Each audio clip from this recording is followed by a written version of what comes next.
La historia del atleta más trascendente del siglo XX no comienza con un grito de gol, ni con el destello de un flash en un estadio colmado, ni siquiera con el contacto de un pie desnudo sobre una pelota de trapo. La historia de Pelé comienza con un silencio sepulcral, un vacío acústico que devoró a una nación entera. Es la tarde del 16 de julio de 1950 y Brasil, un país continente que buscaba desesperadamente su lugar en la modernidad, se ha detenido. En el Estadio Maracaná de Río de Janeiro, ante casi 200.000 almas apretadas en el cemento, la selección nacional acaba de perder la final de la Copa del Mundo ante Uruguay. Es el maracanazo, una tragedia cívica que el dramaturgo Nelson Rodríguez compararía con la Hiroshima de la psique brasileña, una herida abierta en el orgullo nacional que tardaría décadas en cicatrizar. A cientos de kilómetros de allí, en una casa humilde con paredes sin revocar en Bauru, en el interior del estado de Sao Paulo, la tragedia se manifiesta en la figura de un hombre roto.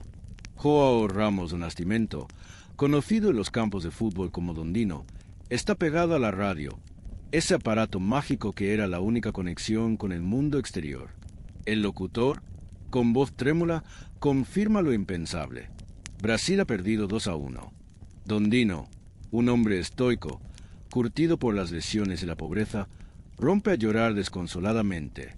Su hijo, un niño de 9 años llamado Edson, apodado familiarmente Dico, observa la escena con una mezcla de terror y revelación.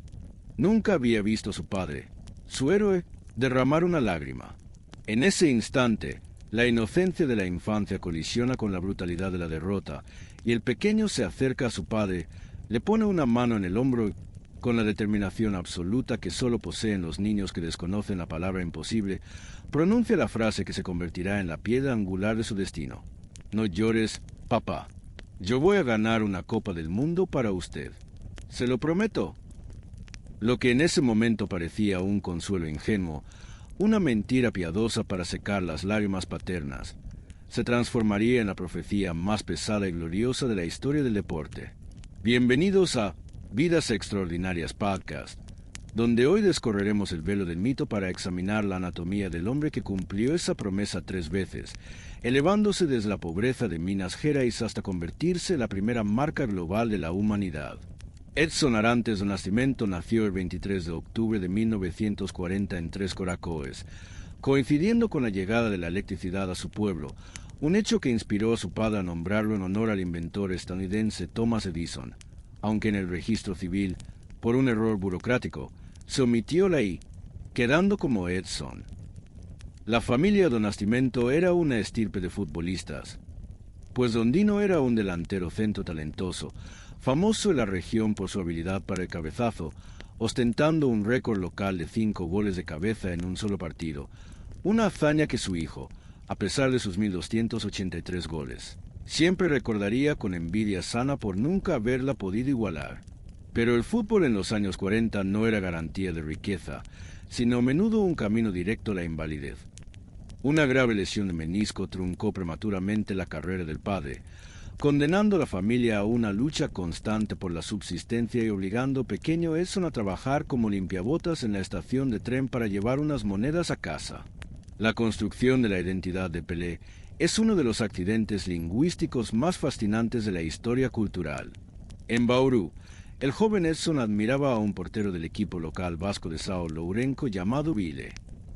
Cuando jugaba en la portería o comentaba las paradas de su ídolo, el pequeño Edson, con su dicción infantil y su fuerte acento mineiro, distorsionaba el nombre.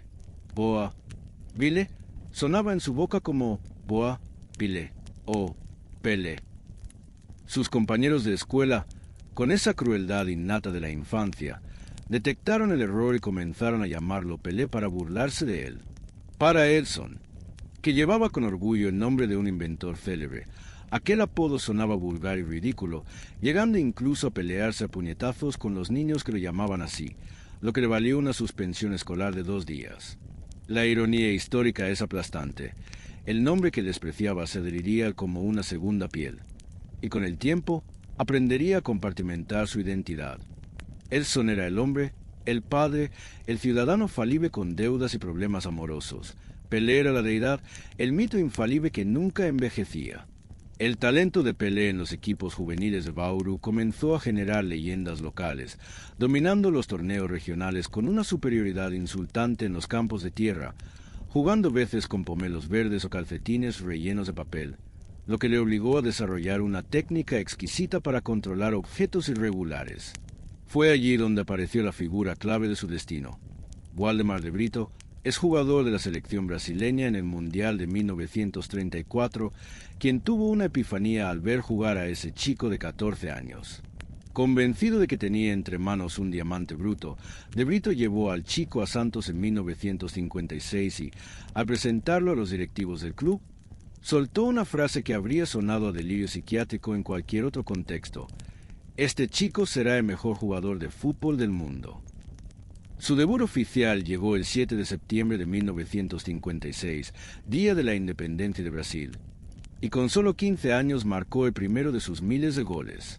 Para 1957, con 16 años, ya era titular indiscutible y máximo goleador del campeonato paulista, forzando las puertas de la selección nacional para el Mundial de Suecia 1958. Para entender la magnitud de lo que Pelé logró en 1958, hay que recordar que Brasil sufría el complejo de vira-lata, perro callejero, la convicción psicológica de que eran intrínsecamente inferiores a los europeos y destinados a fallar. Pelé llegó a Suecia lesionado de la rodilla y casi se queda fuera del equipo. Un informe psicológico de la federación sugería no alinearlo por ser demasiado infantil y carecer de espíritu de lucha. Afortunadamente, los líderes del vestuario ignoraron el informe. Pelé debutó contra la URSS y, junto al impredecible Garrincha, desmanteló la defensa científica soviética en los primeros 3 minutos. Pero fue en las fases eliminatorias donde nació la leyenda global. Un gol decisivo contra Gales con un sombrero dentro del área, un hat-trick en semifinales contra Francia y 2 goles antológicos en la final contra el anfitrión, Suecia, uno de ellos con otro sombrero espectacular y volea. Al sonar el pitido final, el niño de 17 años se desmayó en el campo y, al despertar, rompió a llorar en los hombros del portero Gilmar. Había cumplido la promesa hecha a su padre. Brasil era campeón del mundo y el complejo de vira-lata había muerto para siempre. Los años siguientes fueron la era dorada del Santos FC, que se convirtió en el Harlem Globetrotters del fútbol, viajando por todo el mundo para exhibir a su joya, a quien el gobierno declaró tesoro nacional para impedir su venta a Europa. Sin embargo, no todo fue exhibición. Hubo batallas sangrientas. En la Copa Intercontinental de 1962, Pelé ofreció en Lisboa ante el Benfica de Eusebio la que muchos consideran la actuación individual más perfecta de la historia, marcando 3 goles y asistiendo en otro para un 5-2 final que dejó al portero rival convencido de haber sido derrotado por un extraterrestre. Pero en 1963, contra el AC Milan, la historia fue distinta, una guerra literal. Tras un partido de ida donde le rompieron todo a patadas, Pelé no pudo jugar el decisivo desempate en el Maracaná. Aún sin él, el Santos ganó 1-0 gracias a un penal de Dalmo, en un partido rodeado de rumores sobre dopaje de los italianos y una violencia desmedida. Esos años demostraron que Pelé podía brillar, pero también que era el blanco de una cacería humana permitida por los árbitros de la época. El costo físico fue alto. En el Mundial de Chile 1962, un desgarro lo sacó del torneo casi al inicio, dejando que Garrincha se vistiera de héroe. Pero el punto de quiebre fue Inglaterra 1966. El fútbol europeo se había vuelto cínico y violento. En el partido decisivo contra Portugal, el defensa João Moraes cometió una doble falta criminal sobre Pelé, pisándole la rodilla y luego barriéndolo. El árbitro no expulsó a nadie. Pelé, cojo y con la rodilla vendada, no se permitían cambios. Tuvo que permanecer en el campo como un espectador de lujo mientras Brasil era eliminado. En el vestuario, destrozado física y moralmente, juró: «No volveré a jugar una Copa del Mundo. El fútbol se ha convertido en una guerra y yo no soy un soldado». Mientras el mundo dudaba de si volvería a un mundial, Pelé se dedicó a cazar un mito numérico: el gol 1000. La cuenta regresiva paralizó a Brasil en 1969. La obsesión era tal que los porteros rivales vivían el dilema de querer pararlo, pero sabiendo que entrarían en la historia si encajaban el gol. Finalmente, El 19 de noviembre de 1969, en el Maracaná y contra el Vasco da Gama, llegó el momento. Fue de penal, una falta discutida que Pelé convirtió ante el arquero argentino Andrada, quien golpeó el césped con rabia al ver entrar el balón. En medio de la invasión de campo, con el balón en la mano y lágrimas en los ojos, Pelé lanzó un mensaje político inesperado, pidiendo ayuda para los niños pobres y desamparados de Brasil, recordando quizá sus propios días de limpiabotas. Su figura alcanzó tal dimensión mística que ese mismo año, durante una gira por Nigeria en plena guerra civil, se dice que los bandos decretaron un alto el fuego de 48 horas solo para verlo jugar. Aunque los historiadores sugieren que fue más una maniobra de propaganda del gobierno y una pausa circunstancial que un tratado de paz formal, el hecho de que la leyenda persista confirma que, para el mundo, Pelé tenía el poder de detener las balas. A pesar de su juramento de 1966, el destino tenía preparada una última función. Para México 1970, Brasil vivía bajo una dictadura militar que necesitaba un triunfo para legitimar su poder. El camino no fue fácil. El entrenador João Saldanha, un comunista declarado y personaje polémico, llegó a decir que Pelé estaba miope y tenía un problema de cadera incurable, amenazando con dejarlo en el banco. Pelé, herido en su orgullo, lideró un movimiento interno en el vestuario que, sumado a las presiones políticas por la ideología de Saldanha, terminó con el despido del técnico. Llegó Mario Zagallo, quien tuvo la audacia de alinear a 5 números 10 juntos: Pelé, Gerson, Tostão, Rivellino y Jairzinho. El resultado fue el fútbol arte. En la final contra Italia, Pelé abrió el marcador con un cabezazo donde pareció quedarse suspendido en el aire, desafiando la gravedad. Pero la obra maestra fue el último gol. Una jugada colectiva donde tocaron el balón casi todos los jugadores, culminando con Pelé recibiendo en la frontal del área y, sin mirar, soltando un pase suave hacia un vacío por donde apareció el capitán Carlos Alberto como un tren de carga para fusilar la red. Fue la apoteosis. Pelé era tricampeón. El rey había recuperado su corona y el equipo de 70 se convertía en la medida de todas las cosas. Tras retirarse del Santos en 1974, Pelé pensó que su vida deportiva había terminado. Sin embargo, descubrió con horror que estaba al borde de la quiebra debido a malas inversiones financieras y estafas de sus asesores. En ese momento de vulnerabilidad, apareció una oferta insólita desde un país donde el fútbol era un deporte de inmigrantes: Estados Unidos. El New York Cosmos, propiedad de Warner Communications, le ofreció un contrato millonario no solo para jugar, sino para conquistar América. Fue necesaria la intervención de Henry Kissinger, secretario de Estado, quien envió un telegrama a Pelé instándolo a firmar por el bien de las relaciones diplomáticas. Su debut en 1975 fue surrealista. El campo en Randall's Island era un patatal de tierra que los operarios habían pintado con spray verde para que luciera bien en televisión. Pelé terminó el partido con las piernas teñidas de verde, creyendo que tenía una infección. Pero fuera del campo, la vida era puro glamour. Studio 54, fiestas con Mick Jagger, Andy Warhol y Robert Redford en el vestuario. Pelé convirtió el soccer en moda.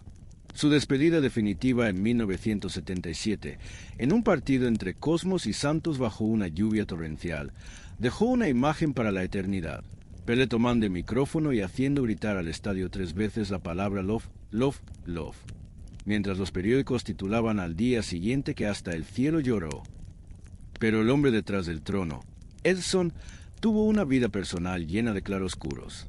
En los años 80, inició un romance mediático con Sousa, la futura reina de los bajitos, cuando ella tenía solo 17 años y él 40. Fue una relación turbulenta que Sousa describiría años después como traumática debido a las constantes infidelidades de Pelé, quien consideraba que su estatus de ídolo le daba derecho a otras mujeres, llegando a decirle que la traición era parte del contrato. Más oscura aún fue la historia de Sandra Regina Machado, una hija nacida de una relación fugaz que luchó durante años en los tribunales por su reconocimiento. A pesar de que las pruebas de ADN confirmaron la paternidad en 1992, Pelé agotó todos los recursos legales para no reconocerla afectivamente y nunca quiso tener contacto con ella, ni siquiera cuando ella falleció de cáncer en 2006, un gesto de frialdad que manchó su imagen pública en Brasil de manera indeleble. Los últimos años del rey estuvieron marcados por la fragilidad física, apareciendo en silla de ruedas o andador, lo que le causaba una profunda depresión, pues el hombre que había sido la máxima expresión de la potencia física no soportaba mostrarse débil. Falleció el 29 de diciembre de 2022 por fallo multiorgánico derivado de un cáncer de colon. Su funeral en Vila Belmiro fue el adiós de un jefe de Estado. 24 horas de velorio ininterrumpido con más de 230.000 personas desfilando. El cortejo fúnebre recorrió las calles de Santos y tuvo su momento más emotivo al pasar frente a la casa de su madre, doña Celeste, que con 100 años aún vivía, ajena en gran medida a la muerte de su hijo Dico. Finalmente, fue sepultado en el Memorial Necrópole Ecuménica, el cementerio vertical más alto del mundo, en un mausoleo dorado con vistas al estadio donde se hizo eterno, cerrando el ciclo del único hombre que detuvo relojes, guerras y corazones con una pelota. Pelé no fue solo un futbolista. Fue la primera superestrella negra global, el hombre que transformó un juego de barrio en una industria millonaria. Sus errores humanos nos recuerdan que Edson era mortal, falible y contradictorio. Pero Pelé, la entidad que levitaba sobre el césped y veía pases que nadie más imaginaba, ese Pelé es y será para siempre inmortal.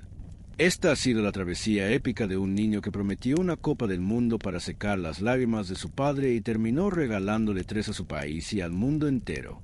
Si esta inmersión profunda en la vida del rey Pelé te ha conmovido o te ha enseñado algo nuevo, por favor, suscríbete a Vidas Extraordinarias Podcast.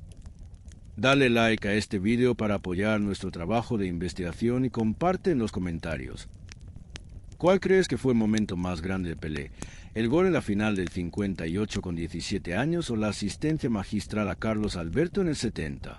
Queremos leer tu opinión. Nos vemos en la próxima biografía extraordinaria.